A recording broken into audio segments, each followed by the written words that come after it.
ونسلم على رسوله الكريم أما بعد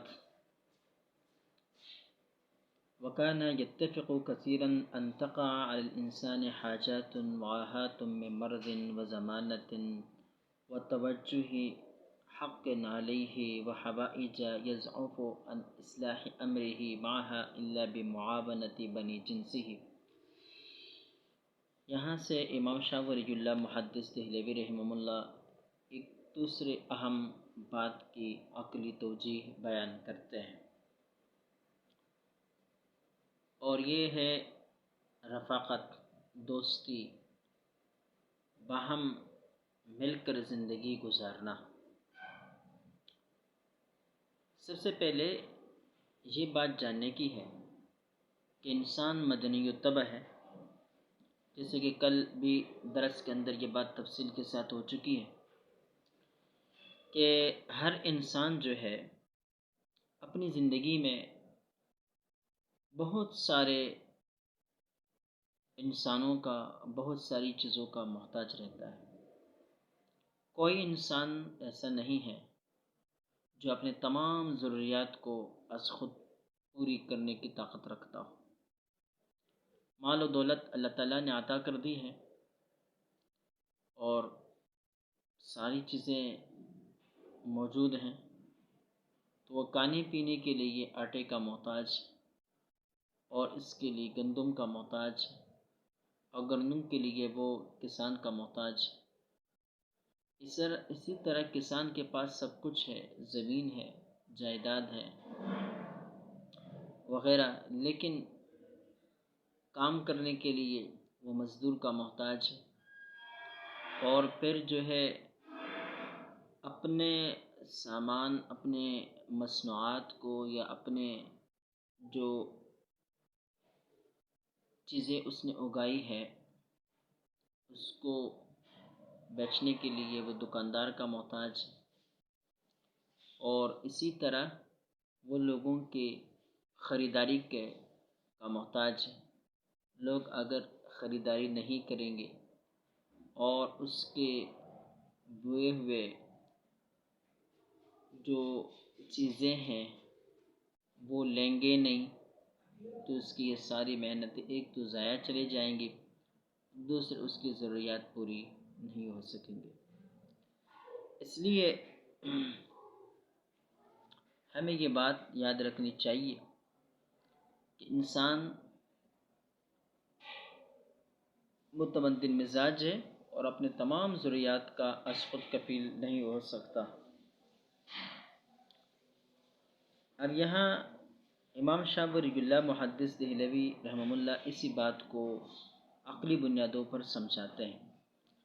کہتے ہیں وَكَانَ يَتَّفِقُ كَثِيرًا، بارہا بسا اوقات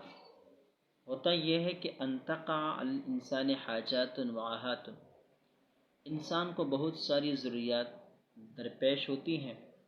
وعاہات اور مصائب و تکالیف انسان کو پہنچتی ہیں، من مرض مثال کے طور پر بیمار ہو گیا، و زمانہ رنجا ہو گیا، اپاہج ہو گیا، معذور ہو گیا، و توجہ حق علی، کسی کا حق اس کے اوپر متوجہ ہو گیا، و حوائج اور دوسری ضروریات پیش آئی، یضعف عن اصلاح امرہ معہا، ان حوائج کے ہوتے ہوئے وہ اپنے حالات کو درست نہیں کر سکتا، الا بمعاونۃ بنی جنسہ، مگر یہ کہ اس کے جنس کے دیگر افراد اس کی معاونت کریں۔ جب تک دیگر انسان ان کے معاون اور مددگار نہیں بنیں گے اور وہ دوسرے انسانوں سے مدد نہیں لے گا، تب تک اس کے یہ مسائل اور یہ ضروریات پوری نہیں ہو سکتی، یہ مسائل حل نہیں ہو سکتے۔ وَكَانَ النَّاسُ فِيهَا سَوَاسِيَةً، اس میں تمام لوگ برابر ہیں، کیا بڑا کیا چھوٹا، کیا مالدار کیا غریب، کیا سرمایہ دار کیا مزدور، سارے کے سارے، کیا مرد کیا عورت، سارے کے سارے انسان ان احتیاجات میں برابر ہی ہیں۔ کوئی بڑا آدمی ہو، بیمار ہو جاتا ہے، وہ بہت ساری چیزوں کا محتاج ہو جاتا ہے، ایکسیڈنٹ ہو گیا، معذور ہو گیا، بہت ساری چیزوں میں دوسرے کا محتاج بن گیا، کوئی پیسہ پھر کام نہیں آتا۔ کوئی طبیب ہے، کوئی ڈاکٹر ہے، وہ بھی یہ نہ سمجھے کہ وہ معذور نہیں ہوگا۔ ہم نے بہت بڑے بڑے ڈاکٹروں کو بھی دوسرے ڈاکٹروں کے محتاج دیکھے ہیں اور دوسرے لوگوں کے خدمت کے محتاج دیکھے ہیں۔ بڑے بڑے سرمایہ دار ہیں جو اپنے وہی چیئر چلانے کے لیے بھی مزدور کے محتاج ہیں، اور جو ہے قدم قدم پر زندگی کی ہر سانس میں وہ دوسرے کے محتاج رہتے ہیں۔ اس وجہ سے فرمایا وَكَانَ النَّاسُ فِيهَا سَوَاسِيَةً، اس میں سارے لوگ برابر ہیں۔ اس میں امام شاہ ولی اللہ محدث دہلوی رحمہ اللہ نے ہماری آنکھیں کھولی ہیں کہ کوئی یہ نہ سمجھے کہ میں کسی کا محتاج نہیں ہوں، میں بڑے عہدے پر ہوں، مجھے کسی کی ضرورت نہیں ہے۔ ابھی نہیں ہے، کوئی وقت آئے گا کہ تم محتاج بن جاؤ گے، اور کوئی وقت تھا بھی ایسا جس میں تم قدم قدم پر دوسرے کے محتاج تھے۔ اب یہ احتیاج کیسے پورے ہوں گے، یہ ضروریات کیسے پوری ہوں گی؟ اس کے لیے دو حدیں مقرر کی جا سکتی۔ ایک نسلی معاملہ ہے کہ انسان ایک نسل کے طور پر چلتے ہیں، تو آپس میں جو رشتہ داریاں ہوتی ہیں ان رشتہ داروں کے ذریعے سے اپنی ضروریات کو پورا کر دیا جائے، اور دوسرے یہ کہ عام معاشرے کا ہر فرد دوسرے فرد کے معاون اور مددگار بن جائے، اور اس طرح ہم وہ زندگی گزاریں۔ امام شاہ ولی اللہ محدث دہلوی رحمہ اللہ اس بات کو ذکر کرتے ہیں، کہتے ہیں فَاحْتَاجُوا إِلَىٰ إِقَامَةِ أُلْفَةٍ بَيْنَهُمْ، جب ہر انسان دوسرے کا محتاج ہے تو اب ضروری ہوا کہ ان کے درمیان الفت اور محبت قائم کی جائیں، وہ ادامتها، اور یہ الفت اور محبتیں ان کو دوام دیا جائے، یہ ہمیشہ ان کے درمیان رہے تاکہ ان کی ضرورتیں ایک دوسرے سے پوری ہوتی رہیں۔ وَأَن تَكُونَ لِإِغَاثَةِ الْمُسْتَغِيثِ، فریاد کرنے والے کی فریاد رسی کے لیے، وَإِعَانَةِ الْمَلْهُوفِ، اور مظلوم کی مدد کرنے کے لیے، سنتن، کوئی نہ کوئی راستہ ہونا چاہیے، سنتن کوئی راستہ ہونا چاہیے، بینہم لوگوں کے درمیان کوئی اصول و ضوابط ہونا چاہیے، کوئی طریقہ ہونا چاہیے تاکہ لوگ اس طریقے پر چلتے ہوئے ایک دوسرے کے ساتھ مدد کریں، ایک دوسرے کے کام آئے اور ایک دوسرے کی ضروریات کو پوری کرنے کی کوشش کریں۔ ایسا طریقہ یطالبون بہا، جس کا ان لوگوں سے پھر مطالبہ کیا جائے، بر وقت ضرورت پر ان سے کہا جائے کہ بھئی آپ نے یہ کام کرنا ہے، اس لیے کہ آپ اس معاشرے کے ایک فرد ہیں اور آپ اپنی زندگی میں دوسرے کے محتاج ہو سکتے ہیں، اس لیے اس لگے بندی اصول کے مطابق آپ کو فلاں کے ساتھ اس قسم کی معاونت اور مدد کرنی چاہیے، اور اس کا مطالبہ آپ سے کیا جائے گا، آپ نے پورا کرنا ہے۔ وَيُلَامُونَ عَلَيْهَا، اور اگر وہ پورا نہ کرے یا اس سے پہلو تہی کرے، اغماض برتیں، تو اس پر ان کو ملامت کر دیا جائے کہ آپ کے اوپر یہ معاشرتی ذمہ داری ہے اور آپ اس کو پورا نہیں کر رہے ہیں، لہذا آپ اس بارے میں جو ہے ملامتی کے مستحق ہے۔ وَلَمَّا كَانَتْ حَاجَاتُ عَلَى حَدَّيْنِ، یہاں امام شاہ ولی اللہ محدث دہلوی رحمہ اللہ تقسیم کرتے ہیں کہ کچھ حاجات ایسے ہیں جو دائمی ہیں، لہٰذا اس میں دائمی مددگاروں کی ضرورت ہے، اور کچھ حاجات ایسے ہیں جو وقتی طور پر سامنے آ جاتے ہیں، یا کچھ حاجات ایسے ہوتے ہیں جو نچلی سطح پر، چھوٹی سطح پر ہوتی ہیں، اور کچھ حاجات اور ضروریات ایسے ہوتی ہیں جو قومی سطح پر ہوتی ہیں۔ لہذا ان دونوں قسم کے حاجات کو پورا کرنا، اس کے لیے امام شاہ ولی اللہ محدث دہلوی رحمہ اللہ نے دو صورتیں ذکر کی ہیں، اور اس کے ذریعے سے امام شاہ ولی اللہ محدث دہلوی نے عائلی قوانین اور رشتہ داری اور میراث کے جو مسائل ہے ان کو بڑے بہترین عقلی پیمانے میں جو ہے وہ سانچے میں اس کو پیش کر دیا ہے، ڈالا ہے۔ فرمایا کہ وَلَمَّا كَانَتِ الْحَاجَاتُ عَلَى حَدَّيْنِ، کہ حاجات دو حدوں پر ہے، حد لا يتم إلا بأن يعد کل واحد ذرل الآخر ونفعہ راجعا الی نفسی. ایک حد یہ ہے کہ ان میں اس حد میں ہر ایک فرد دوسرے کے ضرر کو اور دوسرے کے نفع کو خود اپنا ضرر اور اپنا نفع سمجھے. یہ وہ حد ہے جس میں انسان وقت دوسرے کے مدد کا محتاج رہتا ہے. اب یہ مدد آپ کو اس طرح مل سکتی ہے کہ آپ دوسرے کی ضرورت کو اپنی ضرورت سمجھیں، دوسرے کے نفع کو اپنا نفع سمجھیں، دوسرے کے نقصان کو اپنا نقصان سمجھیں، اس کی ضرر کو اپنا ضرر سمجھیں.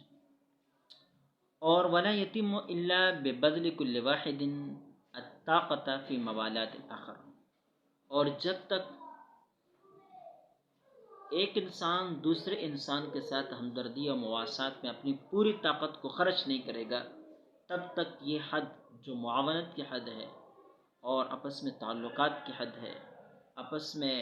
جو ہے ہمدردی اور مواسات کی حد ہے، یہ تب پوری نہیں ہو سکتی. اس میں ایک بات تو یہ ہو گئی، چار باتیں یہاں ذکر کر رہے ہیں. ایک بات تو یہ ہے کہ ہر شخص اپنے دوسرے کے نقصان کو اپنا نقصان سمجھے، اس کے نفع کو اپنا نفع سمجھے. اس حد میں پہلی بات یہ ہے. دوسری بات یہ ہے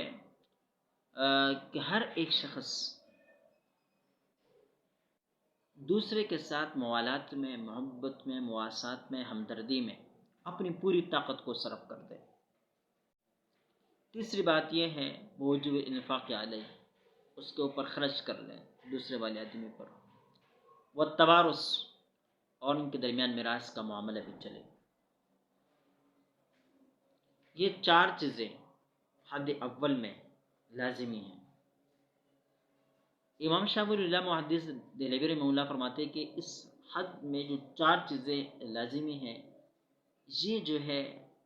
قریبی رشتہ داروں ہی میں چل سکتی ہے. وبالجملۃ فبامور تلزمه من الجانبین. آخرکار کہ کچھ ایسے امور ہے جو جانبین سے لازمی ہے. لیکون الغنم بالغرم،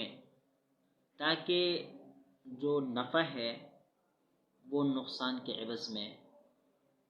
اس اصول کے مطابق آ جائے کہ جو فائدہ اٹھاتا ہے وہ نقصان اٹھانے کے لیے بھی تیار رہتا ہے. اور یہی شریعت کے معاشی نظام کا ایک اہم اصول ہے. اگر آپ کس چیز کے نقصان کو برداشت کرنے کے لیے تیار ہے تو آپ اس کا نفع بھی اٹھا سکتے ہیں.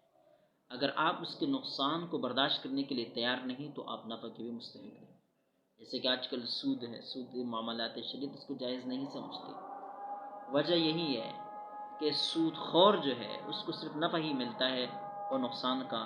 وہ نہیں بنتا، ذمہ دار نہیں بنتا. تو امام شاہ ولی اللہ محدث دہلوی رحمہ اللہ فرماتے ہیں وَكَانَ أَلْيَقَ النَّاسِ بِهَذَا الْحَدِّ الْأَقَارِبُ. اس حد پر سب سے لائق ترین لوگ جو ہے وہ آپس میں قریبی رشتہ دار ہیں. کہ قریبی رشتہ دار ان میں سے ہر فرد اپنے رشتہ دار کی ضرورت کو اپنی ضرورت سمجھے، اس کے نقصان کو اپنا نقصان سمجھے، اس کے نفع کو اپنا نفع سمجھے، اور اس کے لیے اپنی پوری طاقت کو صرف کر دے، خرچ کر لے، اور اس کے نفقہ اس کے اوپر خرچ کرنے کو اپنے اوپر شرعی طور پر واجب سمجھے، اور ساتھ یہ کہ ان کے درمیان میراث چلے. لأن تحاببهم واستحابهم کالامر الطبعی، اس لیے کہ ان میں آپس میں جو محبت ہے، آپس میں رہنا ہے، رفاقت ہے، یہ امر طبعی ہے. لہذا اس حد پر یہ جو توارث ہے، میراث کا معاملہ ہے، اور نفقات کا ایک دوسرے کے اوپر واجب ہونے کا مسئلہ یہ آسان ہو رہا ہے. اس سے آپ نے اندازہ لگایا ہوگا کہ شریعت جو کہتی ہے کہ میراث کون لے سکتا ہے کون نہیں لے سکتا، وہ اسی پر ہے کہ جو شخص آپ کا خرچہ اٹھاتا ہے، مثلا باپ اپنے اولاد کا خرچہ اٹھاتا ہے، تو اس طرح باپ اپنی اولاد کا وارث بھی بن سکتا ہے. اس طرح اولاد اپنے والدین کا خرچہ اٹھاتے ہیں تو اس طرح اولاد جو ہے اپنے جو ہے والدین کے وارث بنیں گے. یہی حالت شوہر کے، کہ شوہر اپنی بیوی کا خرچہ اٹھاتا ہے تو بیوی کا وارث بھی شوہر بن جاتا ہے۔ اسی طرح جو ہے بعض صورتیں ایسی ہیں کہ عورت پھر شوہر کے اوپر خرچ کرتی ہیں تو شوہر کے جو ہے میراث میں وہ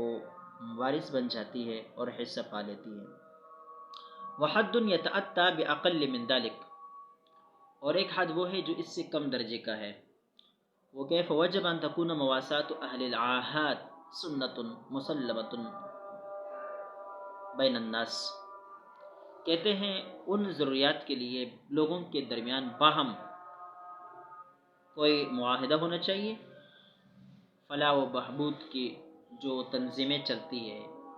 اس قسم کے جو ہے رفاہی ادارے ہونے چاہیے، تعلقات ہونے چاہیے،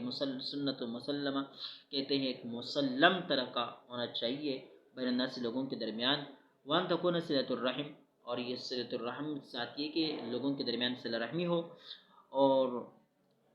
اوقد و اشد من ذلک کلی، کہتے ہیں یہ